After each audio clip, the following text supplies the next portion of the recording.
بسم اللہ الرحمن الرحیم۔ السلام علیکم ورحمۃ اللہ وبرکاتہ۔ پیارے مسلمان بہن بھائیوں، کیسے ہیں آپ سب؟ آئیں پیارے آقا جناب محمد مصطفیٰ صلی اللہ تعالی علیہ وسلم کی چند احادیث مبارکہ سماعت فرمائیں۔ جزاک اللہ۔ حضرت عبد الرحمن بن عوف رضی اللہ تعالیٰ عنہ سے مروی ہے کہ جناب رسول اللہ صلی اللہ علیہ وسلم نے ارشاد فرمایا، جو عورت 5 وقت کی نماز پڑھتی ہو، ماہ رمضان کے روزے رکھتی ہو، اپنی شرمگاہ کی حفاظت کرتی ہو اور اپنے شوہر کی اطاعت کرتی ہو، اس سے کہا جائے گا کہ جنت کے جس دروازے سے چاہو داخل ہو جاؤ۔ ابن سعدی رضی اللہ تعالیٰ عنہ کہتے ہیں کہ نبی کریم صلی اللہ تعالیٰ علیہ وسلم نے ارشاد فرمایا ہے، ہجرت اس وقت تک ختم نہیں ہوتی جب تک دشمن قتال نہ کرے۔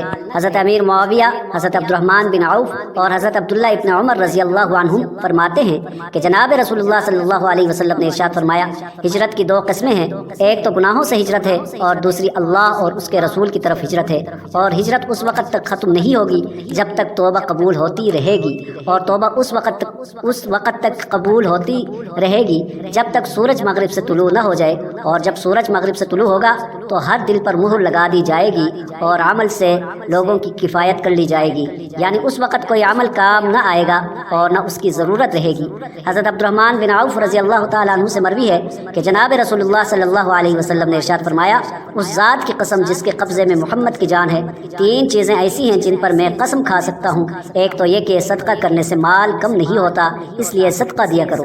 دوسری یہ کہ جو شخص کسی ظلم پر ظالم کو صرف رضائے الہی کے لیے معاف کر دے، اللہ تعالیٰ اس کی عزت میں اضافہ فرمائے گا۔ اور تیسری یہ کہ جو شخص ایک مرتبہ مانگنے کا دروازہ کھول لیتا ہے، اللہ اس پر تنگدستی کا دروازہ کھول دیتا ہے۔ ویڈیو اگر پسند آئی ہے تو ضرور چینل کو سبسکرائب کریں، ویڈیو کو لائک کریں، ایک پیارا سا کمنٹ کریں۔ شکریہ۔